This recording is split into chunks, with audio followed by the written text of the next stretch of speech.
오늘은 주 예수 그리스도를 위해 받는 고난이라는 제목으로 로마서 8장 17절 한 절 말씀만 읽고 우리 선교사님 나오셔서 말씀 전해주시도록 하겠습니다. 위에 건 저희는 새 번역을 보고 있고요. 아래 건 개역 개정입니다. 헷갈리실까 두 개 다 했는데요. 함께 합독하겠습니다. 위에 거 한 절만 한 목소리로 읽겠습니다. 시작. 자녀이면 상속자이기도 합니다. 우리가 그리스도와 함께 영광을 받으려고 그와 함께 고난을 받으면 우리는 하나님이 정하신 상속자요 그리스도와 더불어 공동 상속자입니다. 아멘. 우리 이 시간에 조은주 선교사님 나오셔서 다음 순서를 계속 이어가 주시겠습니다. 선교사님 나오실 때 박수로 환영해 주십시오.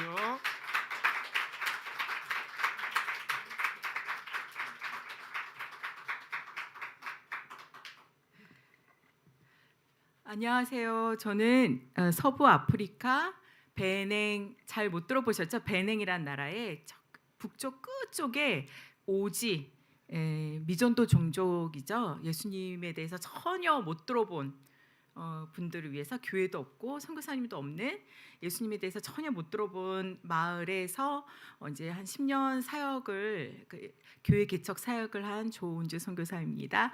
감사합니다. 기도 많이 해주셔서 감사해요. 우리 어린 친구들이 막 예배를 너무 열심히 드리고 있어서 너무 감동받았어요. 눈도 똘망똘망하고 우리 어린 친구들 제가 너무 좋아하는데 선교지에서도 저희 희망이 어린 아이들이거든요. 정말 그 순수한 영혼들, 백지 같은 백지에 정말 예수님 이름만 새기고 있거든요. 그래서 우리 어린 친구들 이렇게 너무 반가워요. 너무 신기하죠? 아프리카에서 왔다고 하니까 저희 조카가 있는데요. 조카가 초등학교 때 이렇게 이모는 가족 사항에 대해서 이렇게 적는데 이모의 고향은 아프리카에서 태어났습니다. 하도 아프리카에서 산다는 얘기를 들으니까 이모의 고향은 아프리카 이렇게 적었더라고요. 너무 재밌었어요. 오늘 지난주에도 이렇게 오상선 목사님 또 류인경 사모님 뵙고 정말 두 목사님 사모님 또 아름다운 교회 이렇게 사역하시는 얘기를 들으면서 정말 열정적으로 사역하고 계시는구나 참 많이 느꼈고요. 너무나도 많은 도전을 받는 그런 시간도 가졌습니다. 오늘 또 하남의 아름다운 교회 또 지금 여기에 있는 아름다운 꿈의 교회 모든 성도님들 모이셔서 정말 주님이 하신 일들만 보고 또 주님께만 영광 드리는 시간 되었으면 좋겠습니다. 오늘 말씀에 잠깐 봤는데 정말 이 로마서 8장 17절 그 전의 말씀을 계속 쭉 읽어보면요, 우리가 하나님의 영을 받은 하나님의 자녀라고 우리가 하나님을 아버지로 부를 수 있는 그런 상속자가 된 거예요. 너무 어마어마한 기적이죠. 우리가 본질상 진노의 자녀여서 지옥에 갈 수밖에 없는데, 지옥은 너무 무서운 곳이잖아요. 지옥에 갈 수밖에 없는데 우리가 예수님 제 마음속에 들어와 주세요. 주님 제 죄를 용서해 주세요. 제가 예수님을 나의 구주 나의 하나님으로 영접합니다 하는 순간 예수님의 영이 제 안에 들어오셔서 저는 하나님의 자녀로 바뀌었어요. 그 너무나도 놀라운 그 하나님의 사랑, 하나님 너무너무 사랑하시고 이렇게 지금도 굉장히 파워 있는 찬양, 목사님 사모님 또 우리 청년 찬양을 들었는데 완전 너무 막 그 천국에 있는 느낌이었어요. 그 찬양, 파워 있는 찬양을 들으면서 주님께서 제게 주시는 마음이 우리 어린 친구들 옆에 딱 붙어 계시는 거예요. 예수님께서 내가 너의 인생을 책임지고 다 주관하고 함께 하시겠다고 이렇게 많이 말씀해 주셨어요. 우리 어린 친구들 힘내요. 예. 저는 우리 어린 아이들이 있으니까 제 어렸을 때 얘기를 좀 해줄게요. 저는 이제 4살 때부터 교회를 다녔고요. 저희 어머니가 신실하게 예수님 잘 믿으시는 분이어서 4살 때부터 교회를 열심히 다녔어요. 너무 재밌게 잘 다녔고, 제가 아버지는 되게 성실하신 분이셨는데 이렇게 술만 드시면 3일에 한 번씩 밥상이 날아가는 집안이었어요. 그냥 이렇게 술만 드시면 이렇게 앞뒤가 안 보이시고 그냥 가족들한테 막 욕하시고 막 그 추술추정 엄청 하시고 밥상을 다 뒤엎는. 그래서 제가 생각했어요. 아, 세상의 모든 사람이 다 예수님을 믿어도 우리 아빠는 안 믿을 거야. 그런데 예수님 잘 믿고 천국 가셨어요. 예. 근데 그런 와중에 제가 어렸을 때부터 되게 인생에 대해서 많은 고민을 했어요. 그래서 초등학교 4학년 때 저희 어머님이 예전에 되게 유명한 출판사가 있어요. 계몽사라고. 저의 연배 때 분들은 다 아실 텐데 계몽사에서 세계 위인전집, 그다음에 한국 위인전집 이렇게 전질로 나온 게 있어요. 그 위인전집을 사주셔서 제가 집에서 계속 읽었어요.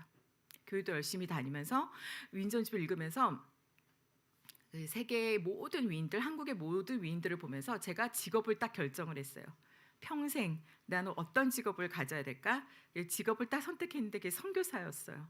왜냐하면 그 위인전집에 나온 분들 중에 가장 의미가 있고 또 너무나도 좋은 일을 하고 계신 분이 선교사로 딱 눈에 너무 띄었어요. 선교사라는 게. 그래서 그때 직업을 결정하고 교회 생활을 하다가 중학교 2학년 때 위기를 맞아요. 중학교 2 중딩. 굉장히 그 질풍노도의 시기죠. 중학교 2학년 때 인생의 최대의 위기를 맞으면서 인간은 죽으면 어떻게 되는 것인가? 그리고 나는 왜 살아야 되는 거지? 그리고 하나님은 나를 위해서 무엇을 하고 계시지? 엄청 인생에 대해서 너무 많은 고민을 했어요. 그래서 한 번은 이제 너무 고민 가운데 있다가 하나님 교회도 떠나고 싶고 하나님도 떠나고 싶었어요. 다 귀찮았어요.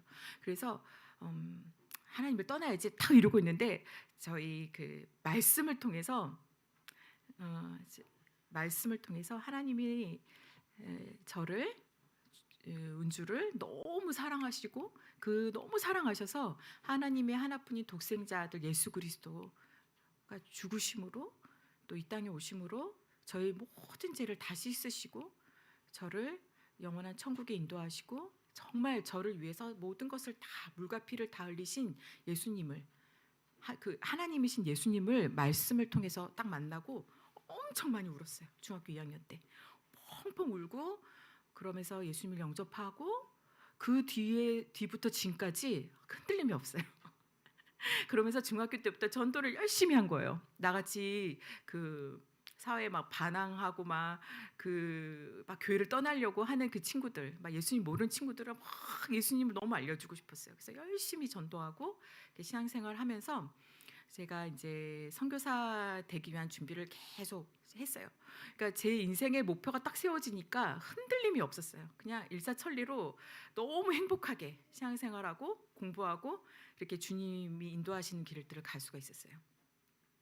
물론 중간중간에 가족들 안에 여러 많은 어려움들 때문에 많은 눈물도 흘렸지만 계속 기도하면서 주님께서 많은 힘을 주셨는데 그리고 제가 대학교 때 이제 선교사가 되기 위해서 나는 기술이 필요하다 해서 선교지의 많은 아픈 영혼들 또 어린 아이들 산모들을 도와줘야 되겠다 해서 제가 간호대학을 들어갔고 간호대학 시절에 열심히 그 CCC라는 단체 선교 단체에서 전도하는 법, 양육하는 법, 그 주님과 또 깊이 교제하는 법들을 이렇게 배우면서 훈련하면서 대학교 2학년 때 3학년 때 일본 단기 선교를 갔는데 일본에는 우상이 굉장히 많잖아요. 그리고 막 그 우상을 많이 섬기고 또 신사 참배하는 게 많이 있어서 그 하루는 그 길거리에서 일본에 가서 노방 전도를 하고 있었어요. 예수님은 당신을 사랑합니다. 막 외치면서 찬양을 하고 있는데 그날은 그 신사에 가서 참배하는 그런 국경일이었어요. 너무나 유명한 국경일이었는데 그때 수많은 사람들이 막 그 신사 참배하러 가는 거예요. 근데 그 모습을 본 순간 제가 어떤 걸 봤냐면 그 수많은 영혼들이 막 지옥으로 다 떨어져 가는 그걸 봤어요. 주님께서 보여주셔서 너무너무 가슴이 찢어질 듯 아파서 그 자리에서 무릎을 꿇고 주님 저 영혼들을 살려주세요. 주님 영혼들을 살려주세요. 제가 살린 자를 깼습니다 하면서 막 저도 모르게 막 외치면서 막 엄청 눈물 콧물 막 흘리면서 그때 또 나는 정말 선교사로 주님께서 부르셨구나 그래서 정말 주님이 전해지지 않는 곳에 가서 복음을 전해야 되겠다. 그래서 꾸준히 이렇게 차근차근 하나씩 준비를 했어요. 그래서 병원에서 6년 동안 열심히 일을 하고 그러면서 이제 의료 기술을 이렇게 배우고 익히고 휴가 때마다 방글라데시나 이렇게 어려운 곳에 가서 의료 봉사를 하고 그다음에 제가 결혼 자금으로 이렇게 모아놨던 돈을 주님께서 선교사로 부르셨기 때문에 제가 29에 그 모아놨던 것을 다 가난하신 선교사님께 다 드렸어요. 그러니까 몇 천만 원을 다 드리고 저는 정말 하나님께서 먹이시고 입히시는 걸로만 살겠다. 페이스 미션 하겠다 하고 다 포기하고 다 내려놓고 29부터 지금까지 선교지에서 영혼들에게 예수님의 사랑을 전하고 있습니다. 어렸을 때 가졌던 꿈을 지금까지 주님께서 이렇게 끝까지 이어오게 이렇게 인도해 주셨는데 너무나도 보호해 주셨고 너무 사랑으로 함께 해 주셨어요.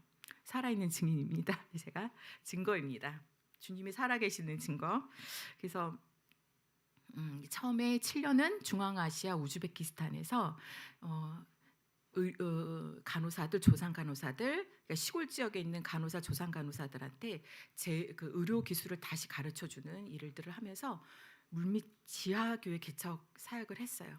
그러니까 우즈베키스탄은 이슬람이 강한 나라이기 때문에 마음껏 복음을 전할 수가 없어요. 그래서 처음에 저희 팀에 미국 선교사님, 남아공, 영국 선교사님 이렇게 같이 계셨는데 이렇게 1년 이상은 아무도 복음을 전할 수 없었고 저희가 그냥 꽁꽁 숨어서 창문 다 닫아놓고 아까처럼 막 찬양을 그냥 있는 대로 숨어서 하면서 중보기도 하면서 영혼들이 돌아오기를 기다렸고 그 이후에 서서히 한 명씩 예수님을 비밀리에 이렇게 믿게 되고 또 세례를 받게 되면서 이렇게 양육하고 지금도 그 마을에서는 교회가 계속 교회에서 선교사도 파송하고 있어요. 그리고 그 다음에는 주님께서 알제리로 부르셨어요. 알제리 북아프리카의 그 알제리라는 곳이 있어요. 모로코랑 이게 튀니지 사이에 거기에는 오랫동안 알카에다 테러범들이 많은 시민들 10만 명 이상의 시민들을 죽여서 사람들이 다 마음의 문을 닫고 있었어요. 그래서 예수님을 전하고 싶었지만 아무도 대문도 열어주지 않았고 마음의 문을 열질 않았어요. 그래서 알제리에서 있는 6년 동안 미친 듯이 주님 한 영혼이라도 구원하게 해주세요. 주님 한 영혼 주님 만나야 되지 않겠습니까? 정말 일당 100, 일당 200을 하는 한 영혼이라도 구원하게 해주세요. 6년 동안 어마어마하게 기도했는데 6년 동안 2명이 예수님을 믿으셨어요. 2분이 부부세요. 할머니 할아버지께서 예수님을 믿으셨고 지금은 이제 그 이후에 그분들 통해서 또 많은 분들이 또 예수님을 비밀리에 믿고 계시다는 소식을 듣고 있어요. 그 다음에 제가 2013년에 저희 선교회에서 기도를 다들 하시는데 주님께서 한 미전도 종족을 보여주셨어요. 미전도 종족은 그 땅에 대대로 예수님을 전혀 모르고 교회도 없고 목사님, 선교사님도 없고 크리스마스도 없고 예수님에 대해서 전혀 모르는 마을이거든요. 그런 한 종족을 얘기하셨어요. 티엔가 종족을 찾아가라는 마음을 강하게 주셔서 제가 티엔가 종족을 찾다 보니까 그 나중에 제가 PPT 자료로 지도를 보여드릴 텐데 베냉이라는 나라의 북부 제일 못 사는 나라에서도 버려진 곳에 그 종족이 있었어요. 그래서 그 종족을 찾아가서 예수님을 전하게 되었는데 오늘 말씀에도 우리가 하나님을 아버지로 이렇게 부를 수 있는 것은 굉장히 큰 기적이에요. 아무나 아버지로 부를 수가 없어요. 그 상속자가 되는 아무나 상속자가 될 수 없어요. 하지만 여러분들 모두 또 우리 주일학교 친구들은 다 예수님을 이렇게 영접했고 하나님을 아빠라고 부르잖아요. 아버지라고 부르잖아요. 이거 엄청난 큰 놀라운 선물이에요. 엄청나게 감사해야 되는 거예요. 그래서 이렇게 상속자가 그 영혼들도 예수님 모르는 영혼들도 그 예수님 하나님의 상속자가 되기 위해서 예수님의 자녀가 되게 하기 위해서 저희가 열심히 전도를 했는데 전도를 하고 행복하고 너무 좋으면 다 좋잖아요. 그런데 고난도 함께 받아야 돼요. 성경 말씀에 있는 것처럼 어마어마한 고난이 있었어요. 그래서 영상으로도 보여드릴 텐데요. 그 저희가 있는 지역이요. 건기가 있어요. 건기 중에 1년 내 절반 이상이 아주 뜨거워요. 뜨거우면은 대충 우리나라 정도 아니에요. 이 지표 온도는 잴 수가 없어요. 그 온도계가 다 터지고요. 그 다음에 막 이 벽이랑 책상이랑 모든 게 다 뜨거워요. 뜨겁고 침대에서 잘 수도 없어요. 침대가 너무 뜨거워져서. 그리고 처음에는 양철 지붕에 살았는데 막 이게 내부 온도가 47도까지 올라가요. 근데 36도 이상으로 올라가면 피가 끓어요. 그러니까 피가 끓는 느낌을 받았어요. 피가 끓고 잠을 잘 수가 없어요. 너무 더워서. 그래서 저희는 어떻게 잤냐면은 그러니까 이렇게 물을 막 엄청 뿌려요. 몸에다가 물을 뿌리고 그다음에 전기가 나왔다 안 나왔다 하고 막 몇 개월씩 전기가 없기 때문에 처음에는 그 손 선풍기도 못 가져갔었거든요. 처음에 갈 때는. 근데 그렇게 뜨거운 줄 모르고 그런데 그냥 온몸에 막 물을 막 뿌려요. 뿌리고 전기가 조금 들어오면 선풍기로 막 쐬고 그리고 잘 때 며칠 동안 잠을 못 자서 다크서클이 이렇게 내려오고 알러지가 온몸에 돌아다니는 거예요. 바둑알 만한 알러지가 불뚝불뚝 올라오는 거예요. 굉장히 고통스러웠어요. 잘 때도 침대 위 매트리스를 다 빼고 침대에다가 물을 잔뜩 그 묻힌 이불을 깔고 물을 묻힌 이불을 덮고 그러면서 선풍기를 막 이렇게 쐬고 있었어요. 근데 한날은 너무 이제 전기가 좀 그때 잘 나와서 그러면 내가 다 완전히 물을 적신 것을 다 덮고 이렇게 선풍기를 쐬면 그 선풍기가 그 물에 젖은 그 옷을 시원하게 해주거든요. 그래서 저희가 약을 그렇게 좀 보관을 했었는데 굉장히 저온으로 떨어져요. 그런데 잠을 자야 되겠다는 생각 하나밖에 없어서 그렇게 다 물을 묻혀놓고 선풍기를 쐬는데 너무 저온으로 떨어진 거예요. 저체온증에 빠진 거예요. 근데 저는 너무 시원하니까 푹 잠을 자고 있는데 갑자기 조은주 부르는 거예요. 누가 청청병력 같은 소리로 조은주 그러는 거예요. 그래서 깜짝 놀라서 누가 나를 불렀지 하고 방마다 저희 다른 선교사님 누가 나를 불렀지 하고 방마다 문을 열어보는데 다 자고 있는 거예요. 그냥 끙끙 신음소리를 내면서 자고 있는 거예요. 누가 불렀지 하고는 보는데 막 온몸이 막 퍼런 거예요. 제가 저체온증이 빠져서. 그러면서 심장이 너무 막 압박이 오는 거예요. 주님께서 너 죽기 전에 날 깨워주셨구나. 계속 그렇게 있었으면 저체온증에 빠져서 죽었을 텐데 주님이 살려주셨구나. 주님이 왜 천천히 이렇게 부르셨구나. 그래서 그때부터 지금까지 배냉에서 사역하는 10년 동안 주님이 살려주셔서 이렇게 또 사역을 계속 해올 수 있었습니다. 영상을 첫 번째 영상 한번 보여주시는데요. 환경이 어떤지 더 단적으로 보여주는 영상이에요. 한번 보실래요? 예. 우리 집 전화 전봇대 저기 9번째 전봇대가 이 전기가 거의 잘 안 들어오거든요. 그런데도 조금씩 전기를 주긴 하는데 그 전봇대예요. 전봇대고 전선. 여기서 끊어지고 그리고 그 다음 전봇대는 나무인데 이미 다 썩어서 이 전봇대가 나무인데 나무가 이제 썩어서 이렇게 자꾸만 무너져요. 그럼 또 새로 나무를 세워서 건너편에 연결돼야 4개월 됩니다. 전기 없어요. 그럼 오늘 냉장고도 못 붙여야 틀고 되는데 먹는 것도 없이 그냥 살아요. 네. 이 전선이 다 이렇게 더위에 부식돼요. 오늘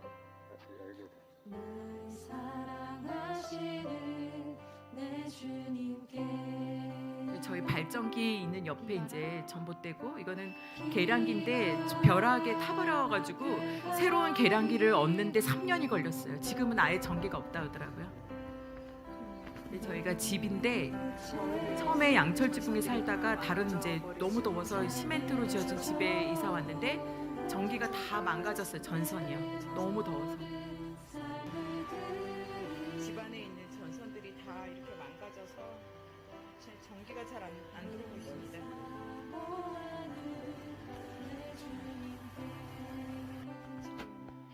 집안에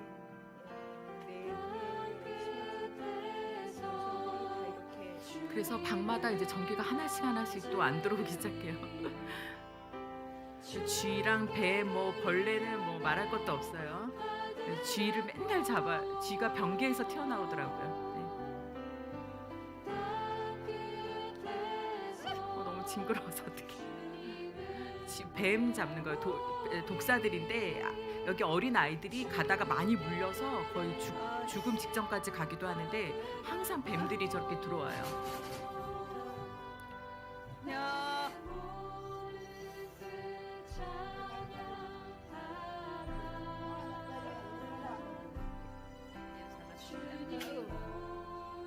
어우, 시끄러워. 막 욕이 나오죠. 막 뱀을 보면요. 아씨 막 이러면서 네, 개미가 엄청 최강자예요. 개미가 엄청 큰데 개미 집이 아프리카는 이렇게 막 큰 호텔처럼 개미들이 집을 짓거든요. 거기 이제 아무리 약을 뿌리고 아무리 잡아도 계속 개미들이 타고 올라와요. 그래서 문을 다 망가뜨려 놓고 나무를 다 먹고 테이블도 다 먹어치워요. 아프리카는 뭐든지 다 셉니다. 날씨도 그렇고. 네, 저희 방 문이에요. 방 문이 이렇게 돼요. 더워서도 늘어나고 개미가 먹어서도 이렇게 망가지고. 그 다음에 이제 우기가 시작될 때는 저렇게 막 어마어마하게 비바람이 쳐요. 네, 날씨가 중간이 없어요. 더우면 너무 덥고 비가 내리면 완전히 홍수가 지고 바람 불면 이만큼씩 먼지가 집에 쌓여요. 다 모래기 때문에 이 사하라 사막 영향을 받아서 날씨가 아주 이상합니다. 저렇게 막 모래 먼지가 한 3일에 한 번씩 모래바람 저렇게 불고 우기가 한 3개월 정도 있어요. 우기 때는 막 천둥 번개 무시무시합니다. 엄청 피레침도 설치해 놓는데 소용이 없어요. 방에 막 들어와요.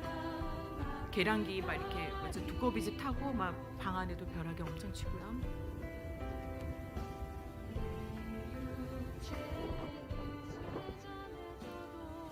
저렇게 있다 한국에 오니까 걱정이 없는 거예요. 전기 걱정, 불 걱정, 날씨 걱정이 없어서 약간 붕 뜬 느낌? 살아있는 게 기적입니다. 저 때 계량기가 타고 정부에서 계량기를 안 줘서 아직도 전기가 없어요.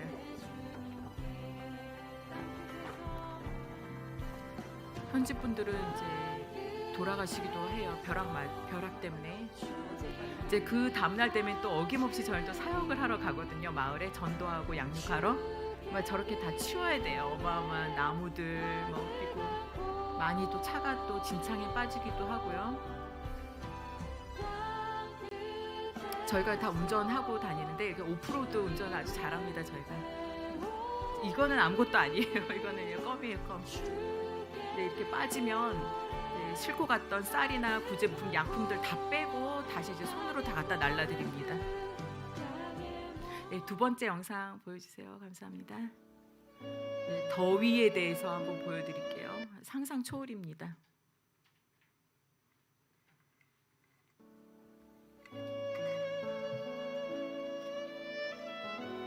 활활 타고 있는 서부 아프리카예요. 서부 아프리카는 선교사님들이 많이 가시려고 하지 않는 곳이에요. 너무 환경이 열악해서요. 성경책이 더위에 만큼씩 부풀어 나요. 저희가 수도 코토누에서 저희가 사는 북쪽까지 한 730km 정도 달려야 되는데 그 길이 다 이래요. 많은 사람들이 교통사고로 죽는데 저희는 아직까지 주님께서 살려주셔서 사역하고 있습니다. 수도 없이 트럭이 저렇게 넘어져 있고요. 다 두더지 굴이에요. 그래서 운전하기가 굉장히 어렵습니다. 넘어진 것 같아. 지네 같아.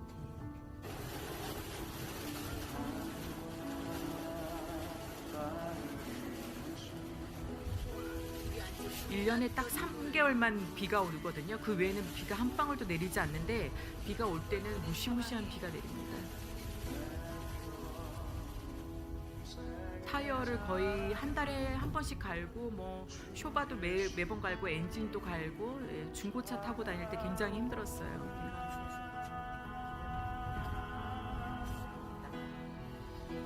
네, 현지 분들은 더 어려운 삶을 사시죠.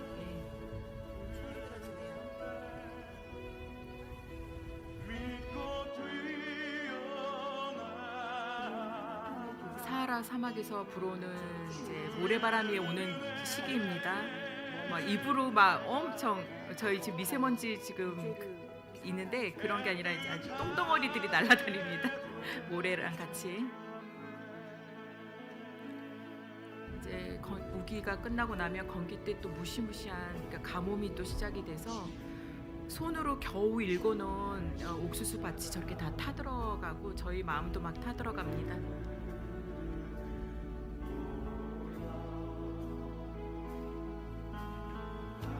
이제 마을에 사역하러 들어가는데 저기는 강이 바로 옆에 있는 곳이어서 다 쓸려 나가고 아이들이 많이 홍수에 쓸려 나가서 많이 천국에 많이 가기도 합니다. 저렇게 비가 오고 나면 말라리아도 굉장히 많이 창궐하고요.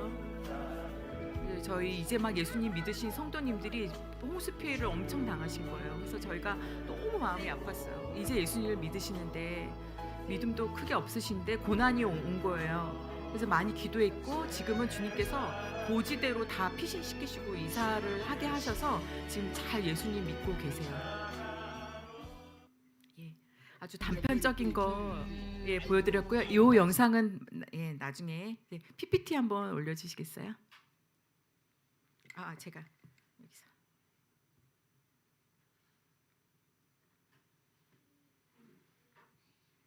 예. 저희 팀은 이렇게 저 조은주 옆에 구자희 선교사님이시라고 약사세요. 저는 이제 조상 간호사고 그래서 저희 현지인과 같이 3명이서 10년 동안 31개 마을 완전 미전도 종족 이슬람이 태도로 이슬람을 믿고 그다음에 주술을 이제 귀신의 힘을 빌려서 막 병도 고치고 사람도 막 죽게 하는 그런 무시무시한 주술의 나라예요.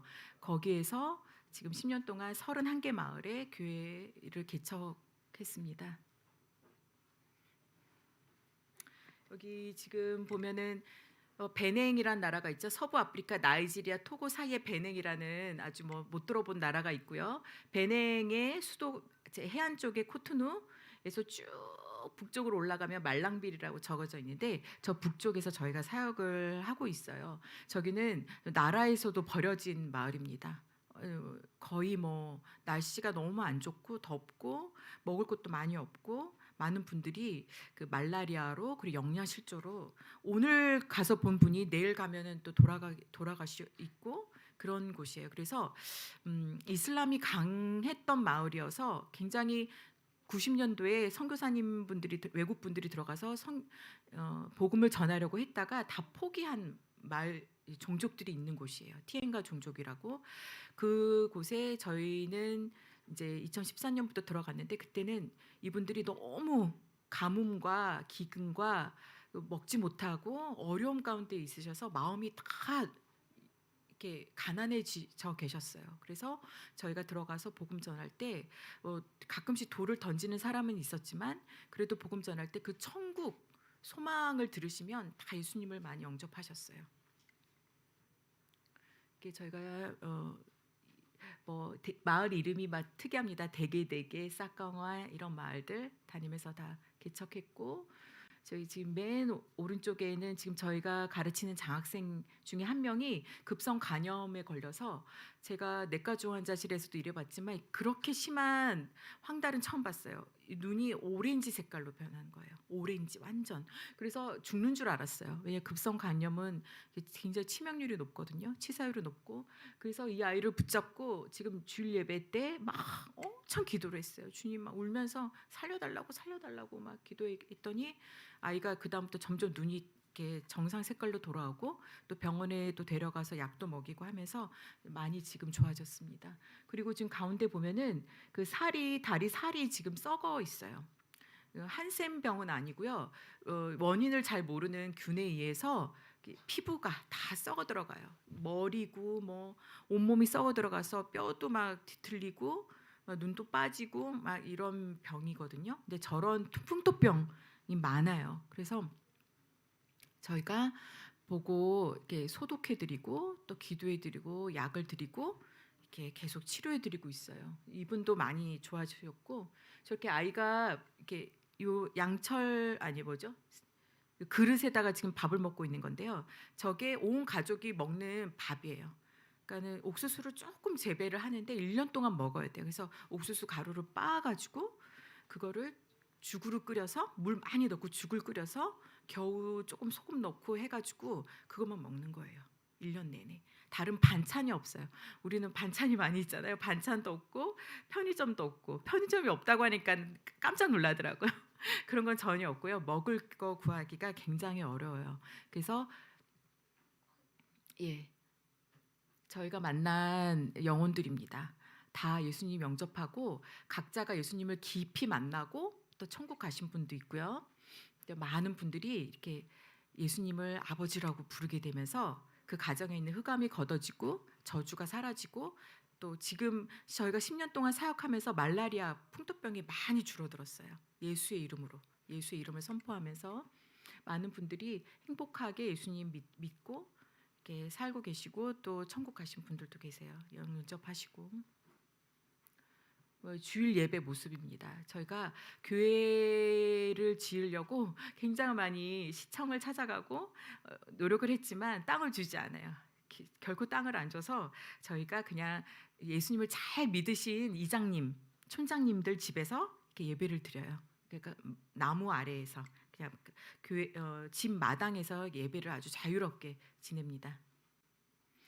이제 너무나도 그 가뭄과 홍수와 너무 자연적인 그런 자연 환경이 너무 어려워서요. 아무리 농사를 열심히 지어도 그 많은 수확을 얻지를 못해요. 그래서 작년에는 또 가뭄이 엄청 심했거든요.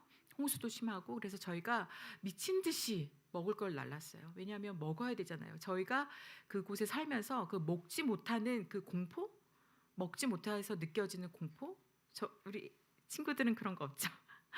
못 먹으면은 너무 힘들어.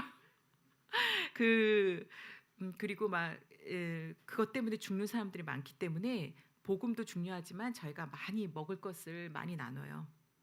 이렇게 한번 저희가 아침에 살짝 시원할 때 해가 많이 뜨지 않을 때 새벽 일찍 마을로 들어가서 사역을 할 때 저희 차에다가 쌀과 뭐 우유, 약품 가득 실어서 이렇게 나눠줍니다. 저희 집 안은 저희 창고예요. 우유랑 쌀 이렇게 옥수수 나눠주고 크리스마스 때는 이렇게 소를 잡아서 단백질 좀 공급하시라고 소를 잡아서 막 저희가 한국에서 뭐 언제 소를 잡아본 적이 있어요. 근데 막 소를 잡아야 되겠다 마음을 주셔가지고 근데 여기서는 막 곰국을 끓여 먹는다든지 뭐 갈비찜을 해 먹는다든지 그런 건 없어요. 너무 더운 나라에서 무조건 다 잘게 썰어서 튀겨서 과자처럼 먹습니다. 그리고 이제 작년 크리스마스 때는 트럭을 빌려서 온 마을을 돌아다니면서 이렇게 나눠줬고요. 아이들 우유 먹고 있어요. 예. 이제 저희가 다 문맹인이시거든요. 좀 아이들 아이들 소수는 학교를 다니고 있는데 그 아이들은 이제 프랑스어를 배워서 저희랑 이제 소통이 잘 되고 또 프랑스어로 성경도 읽고 하는데 대부분의 분들이 다 학교를 다니지 못하셨어요. 그래서 이렇게 볼펜 잡고 글씨 쓰는 것도 어려워요. 그래서 그 문맹인, 그러니까는 성경을 읽지도 못하고 이렇게 읽지를 못해요, 성경을. 그래서 저희는 마을에 들어가면 그런 분들을 위해서 다 그림을 그려서 말씀을 전하거든요. 창세기부터 요한계시록까지 쭉 하나님의 말씀을 그림으로 그려서 이렇게 스토리텔링을 하면서 이야기를 이렇게 하면서 예수님의 구원의 계획을 계속 알려주고 하고 있어요. 그래서 지금 이날은 오병이어의 이야기들을 이제 주일학교 아이들한테 하고 있는데 오병이어 그림을 우리 선교사님이 너무 잘 그리셔서 아이들이 너무 그게 진짜 빵과 생선으로 보였나 봐요. 애들이 그 그림을 보자마자 막 이렇게 먹는 거예요. 이렇게 그림을 먹는 거예요. 그래서 저희가 복음을 전하면서 할 수 있는 건 다 했어요. 막 이렇게 빵 공장이 다행히 읍내에 있어서 빵을 사서 계속 아이들한테 나눠주고 아이들은 처음 먹어보는 빵이죠. 그다음에 뭐 계속 매달 나눠주는 게 어마어마한 주님께서 또 채워주셔서 어마어마한 약들, 쌀 이렇게 나누고 있습니다. 약들이에요. 근데 이제 빨간 약이라고 부르죠. 저희 베타딘. 베타딘이 만병통치약이에요. 워낙 약을 안 쓰셨던 분들이어서 저희가 어디 아프다고 하면 그냥 베타딘 발라드리고 기도해드리면 열이 내리고 막 구토하는 것도 낫고 막 그래요. 너무 재밌죠. 이게 만병통치약입니다. 하면은 이제 베타딘만 발라드리고 입에 충치가 생겨도 베타딘이랑 물이랑 희석시켜서 각을 하게 하고 뭐 부스럼이니 뭐 상처니 다 베타딘 발라드리면은 쫙 나아 계세요.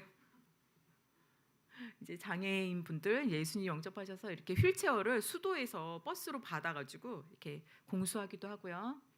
이제 물이 너무 더러워서 물을 똥물을 그냥 먹어요. 이분들은 이제 알라가 주신 축복의 물이다 해가지고 그걸 막 먹는데 저희가 너무 기겁을 한 거예요. 그래서 이제 수질 오염으로 인해 나쁜 물을 먹어서 병이 많이 생겨요. 그 기생충이 온몸에 기생충이 어마어마하게 있거든요. 그래서 저희가 기생충약도 그냥 살포를 했어요. 살포를 하고 또 우물을 이렇게 파주는데 이 우물 이 차가 기계로 파는데 600만 원이에요. 여기 어마어마하게 공산품이 비싸거든요. 그리고 인도나 이런 데 방글라데시에는 아마 한 200만 원, 150만 원이면 팔 거를 여기서는 600만 원에 팔게 되는데 이것도 먼 도시에서 오는데 한 맨날 며칠이 걸려요. 언제 오는지 몰라요. 그래서 이제 다행히 기도하면서 이렇게 물이 나와 깨끗한 물이 나와서 이렇게 우물해서 그러니까 선교사님이 한번 경험해 보는 거예요. 아이들이 강가에서 물을 길어 오는 게 얼마나 힘든 일인지 한번 경험해 보는 거고, 저게 완전 황토물을 먹거든요. 가뭄일 때는 저 물도 없어요. 아이들이 너무 좋아하고 이렇게 깨끗한 물 먹어서 너무 좋아하고 예수님 믿고 영접하시고 그렇습니다. 이제 저희 가장 희망은 아이들이에요. 저희가 2017년부터 아이들을 잘 크리스찬 리더로 자라게 해야 되겠다 해서 주일 예배 잘 나오는 아이들 20명부터 시작해서 학교 공공 기관이 있어요. 마을에 읍내에도 학교가 있고 그래서 학교를 보내면서 프랑스어를 배우게 하는데 20명으로 시작한 아이가 지금 103명 됐거든요. 그래서 그 아이들을 영적으로도 케어를 하고 성경 말씀을 엄청 많이 가르치고 아이들은 툭 치면 예수 그리스도, 예수 메시아 이게 나와요. 너 지금 아파? 그럼 어떻게 되지? 예수 메시아 기도한다고, 예수님 이름으로 기도한다고, 모든 걸 예수님, 예수님, 예수님 이렇게 외치는 아이들인데 그래서 저희가 필요한 모든 것을 그냥 연필 한 자루도 필요하면 저희가 사서 줘요. 돈으로는 주지 않고 모든 필요한 거 가방, 교복, 뭐 간식 또 필요한 뭐 쌀, 우유 뭐 모든 거 저희가 직접 다 사서 그대로 아이들에게 직접 전해줍니다. 이렇게 아이들 얼굴 보시면서 소 마음으로 기도해 주세요. 아이들이 잘 자라서 크리스찬 리더로 잘 자라날 수 있도록. 학교가 없는 곳은 이렇게 학교 건물을 가건물로 지어서 아이들에게 가르치기도 해요. 이제 새 학기가 되기 전에 이제 아이들 학용품 받고 엄청 기뻐하는 거예요. 아이들이 이렇게 학교를 다녀도 공책 없고 볼펜 없이 다니는 경우가 많거든요. 저희가 학비부터 시작해서 아주 좋은 것들로 이렇게 사서 나눠줍니다. 아버지가 너무 행복해하시는 표정이에요. 자기 막내 아들이 그래도 조금 머리가 있는데 이 아이들만큼은 학교를 보내야 되겠다 해가지고 저희가 도와주니까 너무 좋아하고 이렇게 한박 웃음을 짓고 있습니다. 아이들에게 가방, 뭐 쌀 이렇게 나눠주고, 그다음에 어린이 성경책, 그다음에 전도지 이렇게 성경들도 나눠주고 있고요. 이 아이들은 그냥 집에서 이렇게 부모님 보호 아래 공부만 하는 아이들이 아니에요. 이렇게 공부하고 학원 가고 공부하고 학원 가고 하는 아이들이 아니라 하루 종일 이렇게 방학 때는 진짜 하루 종일 밭에서 일해요. 밭에서 일하고 소한테 꿀을 먹여주고 그 다음에 학교 가서 겨우겨우 공부하고 또 밤에는 전기가 없어서 공부를 못해요. 그래서 굉장히 힘들게 공부하는 아이들이에요. 그래서 아이들이 많이 고민들을 얘기를 해요. 밤에 불이 없어서 공부를 더 할 수가 없다. 그 다음에 부모님이 너무 많은 농사일을 시켜서 공부를 할 수 없다. 막 그래서 저희가 기도를 많이 해주는 아이들입니다. 이 아이들은 중학교, 초등학교 때부터 저희가 도와줘서 지금 읍내에 있는 고등학교 진학을 시험 봐서 들어가거든요. 고등학교 진학한 아주 그 재원들입니다. 엘리트들. 그래서 이제 세례 받은 이후에 이제 찍은 사진이에요. 그래서 예수님 신앙 고백도 철저하게 잘한 아주 마음을 다해서 한 아이들입니다. 저희가 이번에 3년 2개월 사역을 마지막 텀을 하고 이번에 안식월로 들어오기 직전에 저희가 이제 집안에 있는 저희 그 프랑스어로 된 성경, 뭐 사전, 모든 책들, 뭐 양육책, 그다음에 뭐 동화책 이런 것들을 죄다 다 모았어요. 다 모았더니 한 130권 돼서 그거를 이제 아주 처음으로 도서관을 시작했어요. 여기에는 도서관 자체라는 게 없어요. 아이들이 그냥 교과서도 없어서 다 복사해서 이렇게 보거든요. 교과서라는 것 자체가 많이 없고 그래서 저희가 이렇게 책장을 준비해서 이렇게 성경 또 성경책, 양육책 또 정부에서 그 교과서를 무상으로 주지 않고 팔거든요. 그 교과서들 해서 이렇게 모아서 아이들에게 이제 대출하는 법을 가르쳐 줘가지고 처음으로 이렇게 도서관이 생기면서 아이들이 이렇게 웃고 있어요. 지금 손에 보시면은 지금 막 밭에서 일하고 와가지고 다 이렇게 흙이 묻어 있는데 그 흙 묻은 손으로 성경도 보고 이렇게 아이들이 막 보는 거예요. 아이들이 정말 저희의 기대주입니다. 너무 기뻐하는 모습이에요. 사전 보고 너무 또 깜짝 놀라고 이렇게 함께 사역하는 선교사님이 아이들에게 이렇게 그림 성경 이렇게 보여주고 있어요.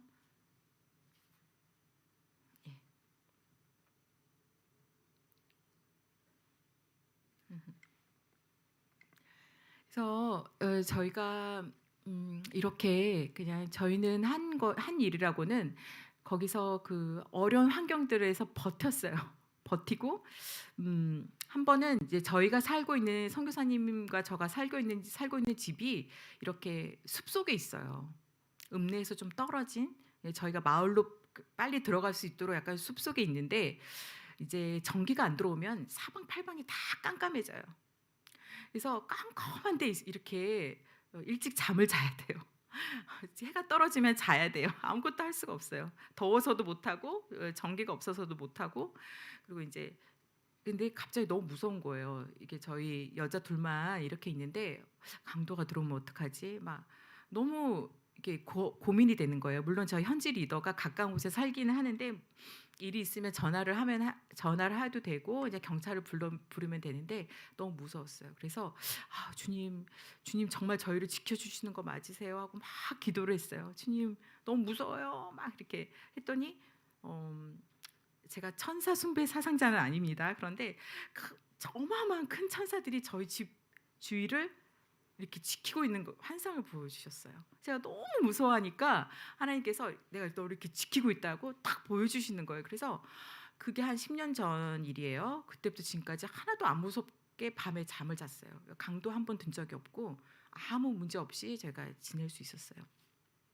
물론 이제 한국에 계시는 많은 교회들에서 기도를 해주셨고요. 그래서 그 기도의 힘으로 제가 지금까지 잘 살아 있습니다. 그리고 한 번은 이제 그 다리가 다 썩어가는 질병을 앓고 있는 할머니께서 이제 너무 심하게 썩어 들어가서 저희가 기도해드리고 약을 드리다가 병원으로 모시고 갔어요. 그 마을에서 병원까지는 한참 걸려요. 읍내까지 가야 돼서 병원에서 치료를 받고 거의 다 나으셔서 저희가 이제 다시 마을로 집으로 보내드리려고 차를 태워드리고 차로 운전해서 가고 있는데 제가 작은 다리가 있거든요. 근데 그 우기였어요. 비가 많이 오는 우기였는데 그 다리를 건너는데 이렇게 어지럽더라고요. 왜 그러지 하고 다리를 건너고 할머니를 잘 모셔다 드렸는데 소식을 들으니까 저희가 그 다리를 건넌 이후에 다리가 왕창 무너진 거예요. 바로 직후 한 5분 10분도 안 돼서 다리가 완전 무너져서 정부에서 다리를 다시 지어주고 했던 그런 일들도 있고 지금 주님께서 정말 세밀하게 옆에 계셔서 보호해 주셨어요. 그리고 이제 한번 아침에 저렇게 사역을 갔다 오고 집에 돌아오면 뜨거운 건기 때는 그냥 헉헉대기만 해요. 계속 더워서 헉헉대고 그냥 뭐 이제 불가마 아시죠? 불가마에서 하루 종일 인다고 생각해 보세요. 계속 헉헉대고 그냥 제 생각 뭐 이런 성경도 읽기가 어렵고 공부도 못 하고 전혀 없고 그냥 예수님만 계속 바라보게 돼요. 예수님. 저의 생각은 다 오로지 그냥 아주 그냥 날카롭게 예수님만 이렇게 묵상하게 되는 거예요. 다른 생각은 다 없어지고 그냥 예수님 이렇게만 예수님 만 이렇게 집중하게 되는 그런 시간들이에요. 그래서 한 번은 제가 저저번 안식월에 와서 한국에서 막 밤에 집에서 기도를 하고 있는데 제가 다시 가는 게 너무 무서운 거예요. 너무 더위가 너무 두려워서 주님 저 다시 못 가겠어요. 선교지에 다시 못 가겠습니다. 무서워요. 막 이렇게 막 기도를 하고 있는데 주님께서 한 환상을 보여주셨어요. 제가 너무 더워서 그 시골 마을에 저희 집에서 이렇게 아침엔 사역을 갔다가 와서 사역을 가면 많은 분들이 예수님을 영접하세요. 너무 신나거든요. 근데 집에만 오면은 그 뜨거운 고통을 그대로 제 몸으로 감내를 해야 돼, 버텨야 돼요. 그래서 그리고 침대 매트리스 다 뺀 침대에 물을 가득 묻힌 침대에 딱 앉아 있는 제 모습이 보이면서 예수님, 예수님, 예수님 이렇게만 하고 있는데 그 환상에서 그렇게 고통스러워하는 저 옆에 예수님이 저와 함께 앉아 계시는 환상을 보여주셨어요. 그 환상을 보는 순간, 주님 저와 함께 하셨네요. 제 옆에 바로 계셨네요. 그래서 막 울었어요. 집에서 기도하다가. 그래서 저희 어머니가 나와가지고 무슨 일이 있냐고 왜 이렇게 울면서 기도하냐고. 그래서 주님을 만났다고 이렇게 얘기하고 다시 또 선교지로 갈 수 있는 또 용기를 또 얻고 그렇게 해서 이렇게 지금 10년 이제 이어오고 있습니다. 그리고 또 집에 이제 전기가 안 들어오고 에어컨도 틀 수가 없고 너무 더우면은 가끔씩 읍내에 있는 호텔로 가서 피신을 하기도 해요. 근데 호텔도 발전기가 다 망가져 있어요. 그거를 겨우겨우 돌려서 전기를 주는데 그 에어컨이 그 더위를 이겨내질 못하는 거예요. 그래서 에어컨에선 더운 바람만 나와요. 그러면은 이제 호텔 직원들한테 더 막 그러면 호텔 직원이 그 호텔이 약간 방갈로처럼 돼 있으니까 방갈로 위에 지붕에 올라가서 막 물을 뿌려주는 거예요. 에어컨이 아니라 그냥 물을 뿌려요. 그 더위를 식히기 위해서 그냥 지붕에 계속 물을 뿌리고. 그래서 제가 작년에 한 요번에 올해 안식월 8월에 나올 때까지 한 1년 동안은 제가 굉장히 강철 체력이었는데 체력이 많이 좀 무너졌어요. 그래서 작년 그 1년 동안 사역할 때는 정말 그 어떤 경험을 했냐면 땀이 그냥 흐르는 그 정도가 더울 때 땀이 흐르는 정도가 아니라 그냥 끈적끈적한 물이 나오는 거예요. 온몸에서. 그래서 아침에 가서 마을에 들어가 가지고 예수님 복음 전하고 아픈 사람들 위해서 기도해주고 이렇게 약을 나눠주고 할 때 제 온 몸에서 그냥 찐액이 나오는 거예요.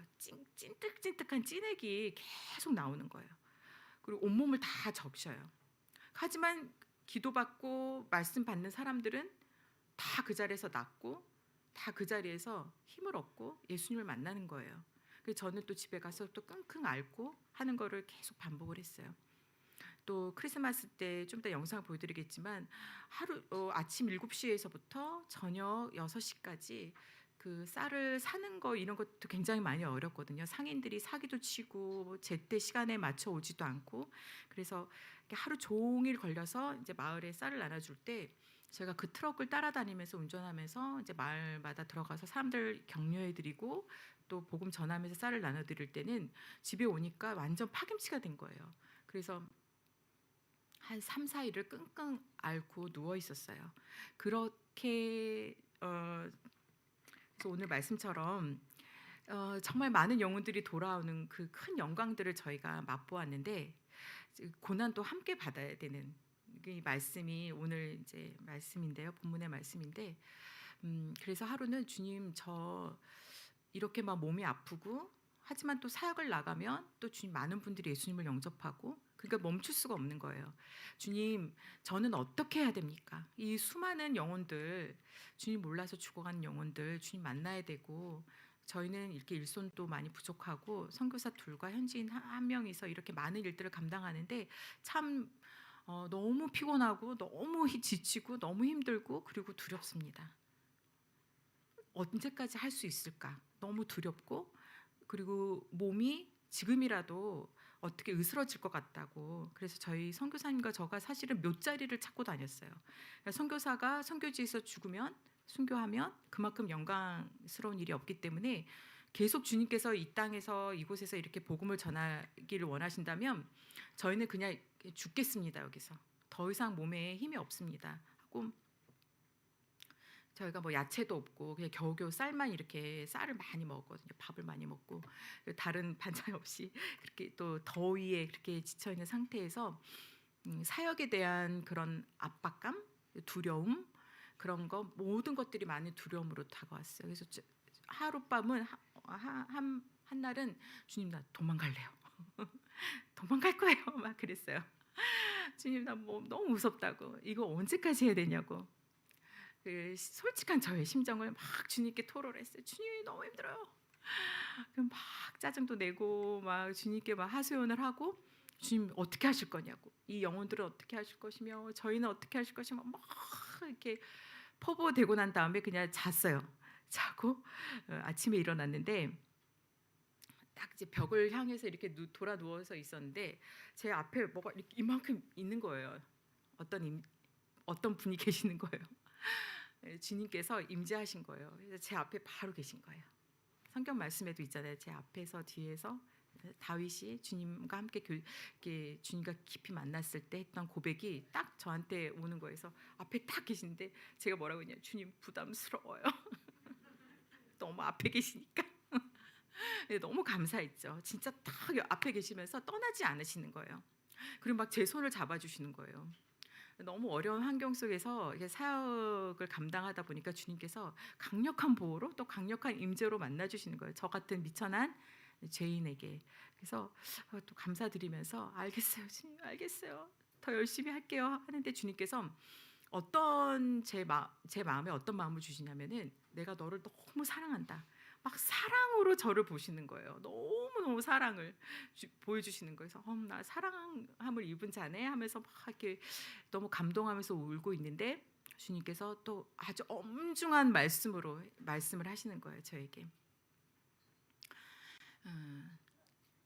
그 우리 순교자분들 잘 아시죠? 손양원 목사님, 그러니까 예수님을 배반하지 않기 위해서 순교당하셨던 손양원 목사님, 또 신사참배 반대하시면서 감옥에서 돌아가셨던 주기철 목사님, 또 동구 그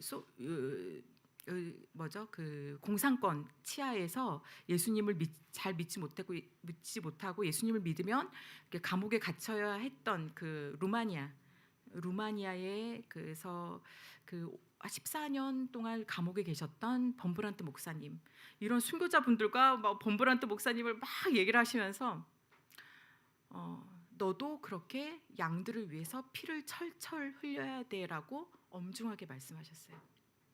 굉장히 사랑이 가득하면서도 엄중하신 말씀이었어요. 너는 피를 철철 흘려야 돼. 그래서 제가 또 마음을 돌이키고 이렇게 계속 사역을 계속할 수 있었습니다. 제가 지금 이런 어려운 환경과 어려운 상황 속에서 예수님을 전하면서 제가 맨날 이렇게 묵상하는 것이 있어요. 나는 무슨 힘으로 이 일을 하고 있는가? 나는 어떤 주님의 마음을 받고 나는 이 사역을 계속 하고 있는가? 그냥 나는 너무 약한 인간인데, 그런데 제가 그 선교사로 일하면서 예전에 한번 저희가 그 아담과 하와의 자손이잖아요. 그 죄가 흐르고 있잖아요. 그러니까 저희도 모르게 교만이 튀어나오고 잘난 체가 튀어나오고 죄가 그냥 나옵니다. 무의식 속에서도. 그러니까 하루는 제가 그 예수님의 패션 오브 크라이스트 영화를 보면서 선교지에서 패션 오브 크라이스트를 보면서 주님이 계속 채찍질 당하시는 그 영상을 보면서 그 피를 계속 만지면서 제가 그 스크린에 있는 예수님 흐르는 피를 계속 만지면서 주님, 저는 죄인입니다. 저는 본질상 진노의 자녀였습니다. 제 속에서 나오는 거는 죄밖에 없습니다. 그러니까 저는 너무나도 죄인입니다를 계속 고백을 했어요. 그 2시간 이상 그 영화를 보면서 계속 저는 죄인입니다. 죄인입니다. 죄인입니다. 이 계속 고백을 하면서 막 울었어요. 울면서 주님, 제가 정말 뼛속 그 깊은 곳에서부터 제가 죄인임을 주님께 고백하고 막 기도를 하는데 주님께서 갑자기 환상을 보여주시는데 지금 이렇게 십자가가 있잖아요. 그 높이 어마어마하게 큰 십자가를 보여주는데 그 높이에 매달려 계신 예수님을 봤어요. 정말 높이 매달려 계신 예수님을 그 물을 다 흘리시고 막 온몸이 이렇게 상해 있는 예수님을 이렇게 보게 됐어요. 보고 그 순간 저도 모르게 예수님 내려오세요. 예수님 내려오세요. 그 십자가에서 내려오세요. 제가 대신 매달릴게요. 그게 저의 생각으로 하는 게 아니라 그냥 제 속에서 제 본성에서 그 예수님을 보는 순간 그 십자가에 달려있는 예수님을 보는 순간 주님 내려오세요 하고 대굴대굴 굴렀어요. 주님 거기 왜 계세요? 거기서 왜 고통당하세요? 내려오세요. 제가 대신 매달릴게요. 그렇게 헌신을 해버렸어요. 저도 모르게. 그래서 제가 선교지에서 이렇게 힘들고 사역에 대한 압박감, 나는 이제 우리는 우리의 미래는 어떻게 될 것인가, 우리는 어떻게 되는 것인가, 이렇게 막 그런 불안과 그런 힘듦, 그런 어려움들로 조여올 때 그 환상을 또 계속 기억나게 하세요. 물론 순교자분들 정말 힘들게 옥살이를 하면서 예수님 배반하지 않으셨던 저희 믿음의 선배들도 계속 묵상하게 하시고 또 그 십자가에 매달리신 예수님을 계속 바라보게 하세요. 그러면서 주님 그랬죠. 제가 그렇게 고백했죠. 제가 예수님 가신 그 길을 가겠다고, 그 십자가에 내가 대신 매달리겠다라고 제가 고백을 했죠. 주님, 제가 지금 그 길을 잘 가고 있습니까? 제가 지금 예수님 대신에 그 십자가에 제대로 매달려 있습니까? 라고 자꾸 물어보게 돼요. 주님께. 그러면 주님께서 저를 다시 잡아주세요. 변질되지 않도록 잡아주세요. 다시 주님께만 집중할 수 있도록.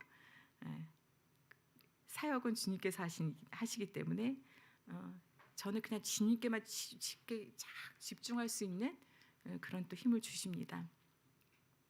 지금도 또 이제 이번에는 20년 만에 1년 안식년을 얻었어요. 그래서 이제 잘 충전되고 내년에 또 가서 사역을 하게 됩니다.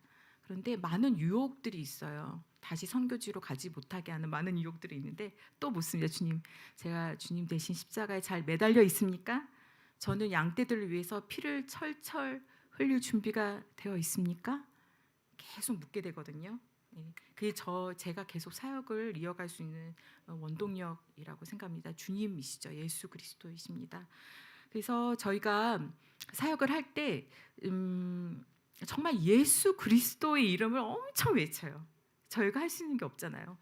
아프신 분들, 귀신 들려 있으신 분들, 너무 고통 중에 계신 분들, 저희가 할 수 있는 게 없어요. 그냥 예수.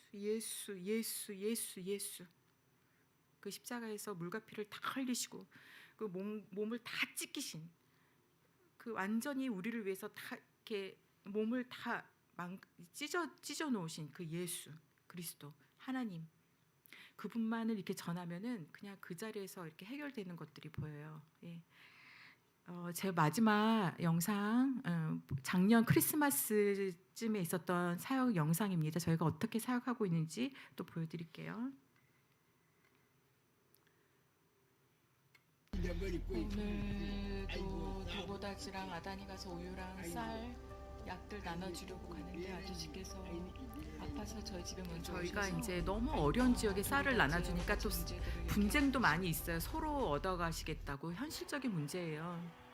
그래서 이제 마을 안에서 막 다툼이 일어나신 거예요. 그래서 저희가 또 화해를 시켜야 되기 때문에 기도를 간절히 하고 또 들어갔어요. 그래서 서로 싸우지 마시라고, 예수님처럼 서로 사랑하시고 용서하시라고 이렇게 막 이렇게 화해시키는 모습입니다. 자, 이렇게 히잡을 쓰고 있는데 이슬람 문화권이기 때문에 어쩔 수 없이 히잡을 쓰고 계세요. 근데 그렇게 화해를 시키고 있는데 어떤 한 자매가 너무 아픈 자매가 있어요. 근데 그 자매가 소리를 지르면서 이렇게 쓰러지는 거예요. 그래서 저희가 계속 그림을 보여줬어요. 말씀을 읽을 수가 없으니까 저희가 예수님께서 십자가에 달리신 물과 피를 다 흘리신 그림을 보여주면서 그 예수 그리스도의 보혈의 피가 너에게로 흘려 들어가고 있다고, 그 피가 너를 살리신다고, 너의 영과 육과 너의 심령을, 상한 심령을 다 치유하신다고, 사랑하신다고 계속 선포하니까 얼굴이 환해지면서 우는 거예요. 주님, 저를 구원해 주세요. 용서해 주세요. 그리고 자꾸 선포하면서 이렇게 나아지는 거예요. 얼굴이 환해지고 눈물을 물론 한 번에 다 끝나진 않겠죠. 계속 죽을 때까지 해야 되는 과정이죠. 네, 주님의 위로가 이제 임했습니다. 아무도 돌봐주지 않는 자매였거든요. 그리고 그러니까는 막 나도 아프다 여기 아프다 막 나오시는 거예요. 그러면 제가 믿는 하나님이시잖아요. 제가 믿는 하나님 예수님을 그냥 이름만 얘기해요. 그러면 그 자리에서 이렇게 낫습니다. 물론 와, 꿀맛이네요. 근데 복음이 전해지기 위해서 주님께서 특별하게 역사하십니다. 한국은 병원이 있고 좋은 의사들이 있으니까 병원에 가시면 되고 목사님께 기도 받으시면 돼요. 아비브 아버지. 병원이 없고 약이 없으니까 저희가 너무 한계 상황이 많아서 무조건 기도합니다. 히어컨 이사 지금 가슴 아픈 거 지금 예수님이 다 비춰주셨습니다. 감사합니다.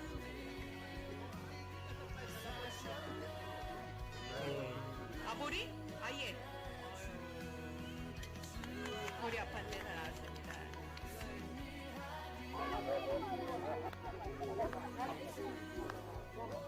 대대로 무슬림들이에요. 이슬람을 믿는 사람들인데 예수님께로 돌아오신 분들입니다. 시미노?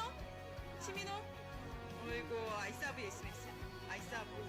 예수님 감사드려요. 예수님 감사드려요. 이렇게 고백합니다. 우리 어떻게 하면 싸우지 않고 나눌 수 있을지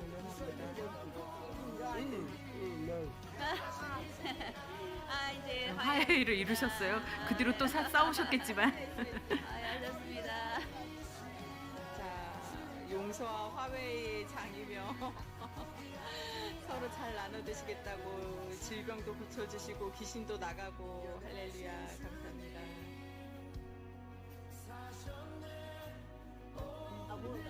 저희가 이제 막 깊은 숲이랑 정글 헤쳐서 찾아가서 전도한 마을이에요. 그러니까 이제 복음 처음 듣고 한 1년 정도 됐을 시점에 이제 또 저희가 양육하러 들어가서 이렇게 말씀 전하는 장면입니다.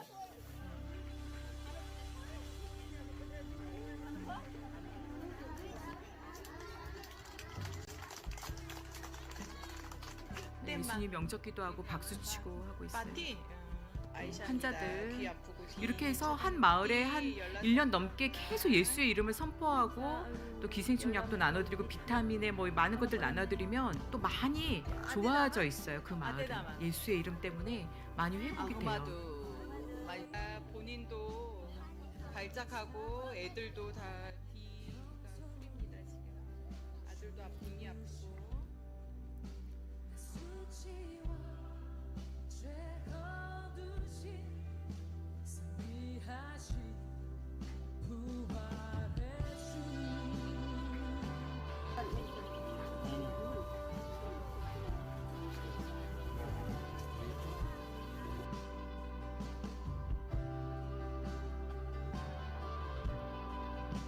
은야 응군다 지리 매력에 장구 ESC 너무 아프셨어가지고 비타민 한 달치 드립니다. 장사하고 있어요. 우리 몸 약한 새댁이 장사하고 있어. 음식 장사. 페이지.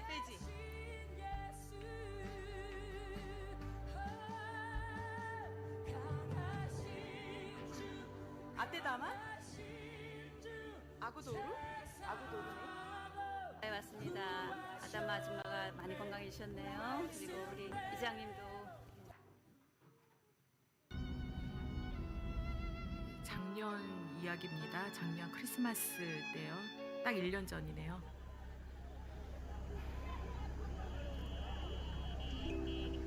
마지막 남은 식량 수수가 또 수술을 그제 키우는 폴라리들한테 성도분이 이제 도둑을 수술을 다 맞았어요. 도적을 왕창 맞았어요. 밭 전체를 그래가지고 이제 이 가장인데 아침에 가장이 먹을 지금 게 다 없어서 낭망을 한 거예요. 그 많은 가족들을 어떻게 또 먹여 살려야 될지 어깨가 다 축 처져 있잖아요.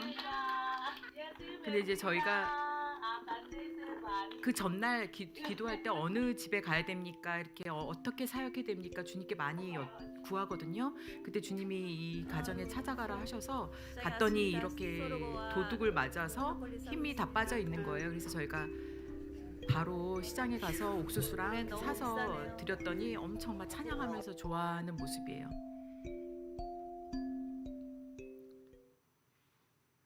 아침 이른 아침 보직 관리 전경입니다. 여기 읍내의 모습이에요. 읍내. 쌀. 네.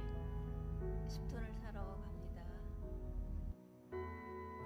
큰 트럭인데도 엄청 저기 고장나 있는 차예요. 제대로 된 차는 아니에요.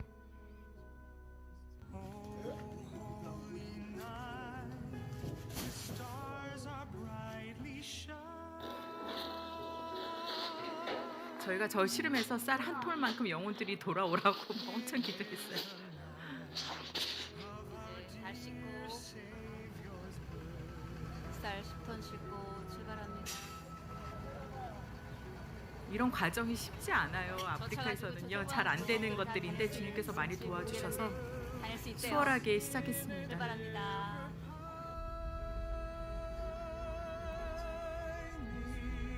연기 뿜고 가는 거 보세요.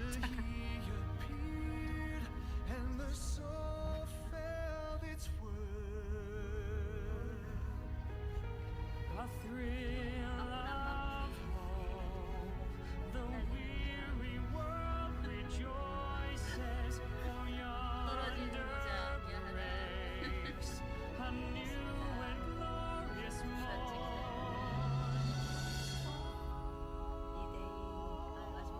이제 성도님들이 나와서 기다리고 계세요. 이제 쌀 받아가시려고. 성도님들. 뭐 턱도 없이 부족하죠. 부족한데 간다, 예수 저희는 하여. 저희 할 수 있는 최선을 다하는 거니까요. 아이스하브 예스메시아.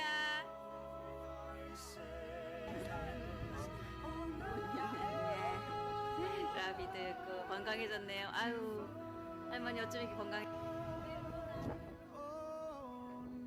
또 잠깐 틈새를 이용해서 또 복음 전합니다. 쌀 내려놓고 마음이 열려 있을 때 쌀을 보면 이제 마음이 열리니까요. 바리칸다 예수하여. 현지어로 이제 메리 크리스마스가 바리칸다 예수 하이옴이에요. 애들이 너무 좋아서 막 찬양하고 있어요.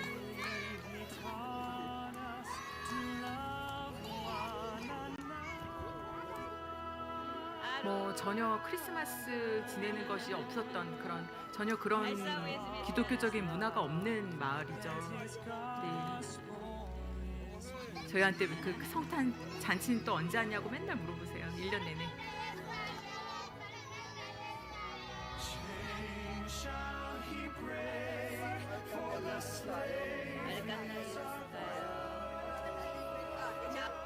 바우루입니다. 바우루 바리칸다 예수. 바리칸다 예수하여. 아이스하브 예스메시아.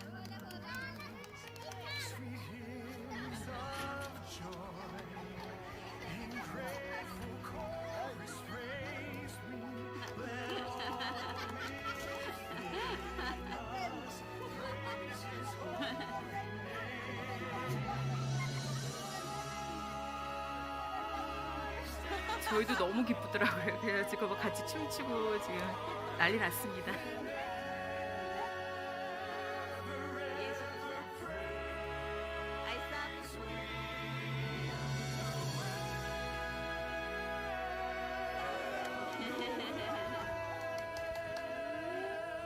바리칸다 예수하여.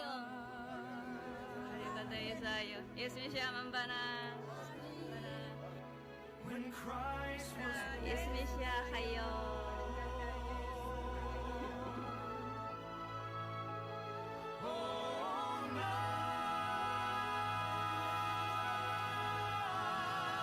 바리칸다 예수하여. 비에티 예수메시아.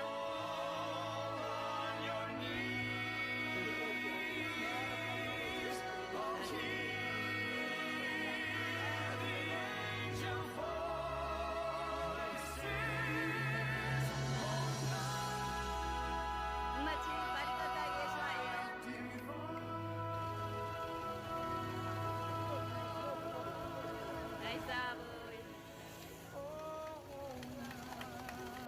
Barkanda Yesus Mesias hayo.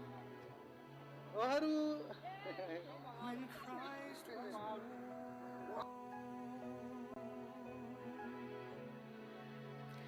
예, 주님께 모든 영광 올려드립니다. 주님께 감사합니다. 예, 그 오늘 말씀대로 저희가 사역을 하고 또 한국에서 이렇게 현실에서 삶을 살 때 또 많은 고난들이 있습니다. 예수님을 믿는다고 고난이 없다라고 말하는 것은 잘못된 복음입니다. 주님께서 하시는 생각이 있으십니다. 의도가 있으세요. 그 고난에는 다 잘 아시는 것처럼 그 의도를 빨리 파악을 하게 되면 더 그 은혜의 자리로 들어갈 수가 있습니다.